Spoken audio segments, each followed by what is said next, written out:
안녕하세요, 코리나시아TV입니다.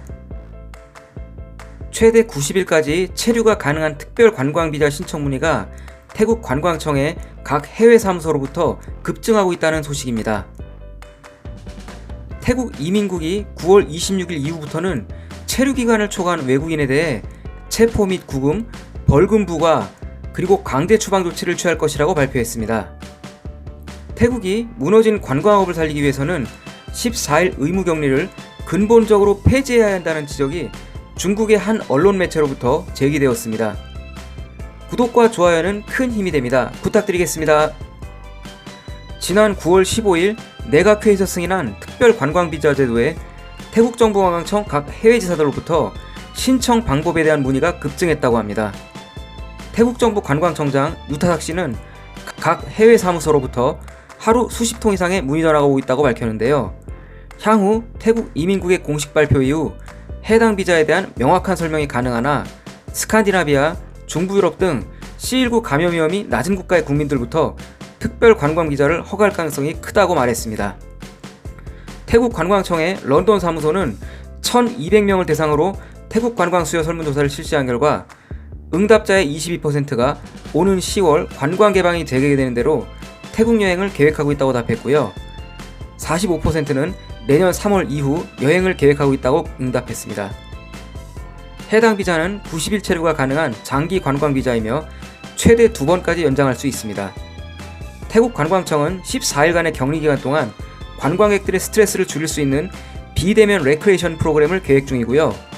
특별 관광 비자 대상을 은퇴자뿐만이 아니라 한 달 이상의 장기 휴가가 가능한 다른 그룹까지 확대할 예정이라고 밝혔습니다. 태국 이민국이 9월 26일에 비자 및 체류 기간이 만료되는 15만 명의 외국인에게 출국하거나 비자를 갱신하라고 경고하고 나섰습니다. 태국 정부에서는 현재까지 C19 확산으로 인해 항공편 취소 및 다낭 등으로 귀국할 수 없었던 외국인 대상으로 비자 및 체류 기간 만료 후에도 무비자로 태국에서의 체류를 허용하였습니다. 두 차례의 연장을 통해 그 기한은 9월 26일까지가 되었습니다. 이날까지 비자가 만료되거나 무비자로 체류 중인 외국인들은 새로운 비자를 취득하거나 출국을 해야 합니다.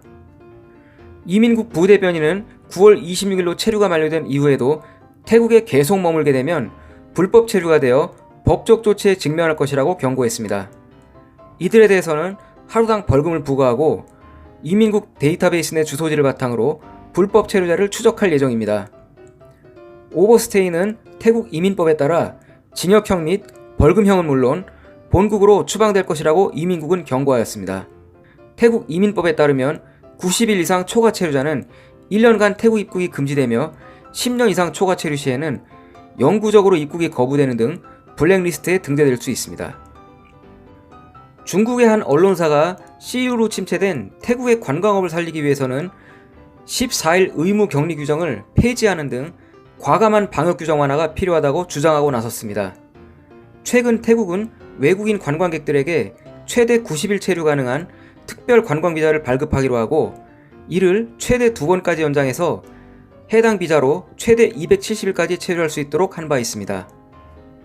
호텔 예약, 콘도 예약 등 태국에 장기간 체류할 것이라는 증빙 서류의 입증이 필요하지만 그동안 해외 관광객 유입을 차단해온 태국의 입장에서는 관광업을 살리기 위한 특단의 대책이라 할 수 있습니다. 이에 중국 관영 매체 환구시보는 태국이 C19 사태로 인한 세계 각국의 국경 폐쇄 이후 동남아시아 국가들 중 외국인 관광객을 받아들이기 시작한 첫 번째 국가라는 것을 인정하면서 입국자 전원에게 여전히 14일간의 의무격리를 강제하는 등 다소 부족한 감이 있다고 평가했습니다. 특히 중국이 오는 10월 1일부터 8일까지 국경절 연휴를 앞둔 상황에서 이러한 규제는 중국인 관광객을 유치하기에는 역부족이라고 지적했습니다. 태국은 중국인들이 제일 많이 해외여행을 가는 나라입니다. 지난 2019년 태국을 방문한 외국인 관광객 약 3,980만 명 중 중국 관광객 수는 약 1,099만 명에 달합니다. 이에 더불어 중국 관광객들이 태국에서 지출한 금액은 약 180억 달러로 전체 외국인 관광객 지출액에서 4분의 1 이상을 차지한 바 있습니다. 태국의 관광업은 중국 의존도가 매우 높습니다. 하지만 C19가 어느 나라에서 발원했는지는 삼척동자도 다 아는 사실이죠. C19가 발생한 나라에서 여행을 오면서 14일간의 의무격리를 폐지하라는 주장을 한다면 과연 태국이 납득하고 받아들일 수 있을까요? 이번 영상에서는 최근 며칠 동안 태국의 언론사들이 보도한 기사들 중 여행, 비자 관련 정책 등의 내용들을 간추려서 전해드렸습니다. 지금까지 시청해주셔서 감사드립니다. 저희는 다음 영상에서 인사드리겠습니다.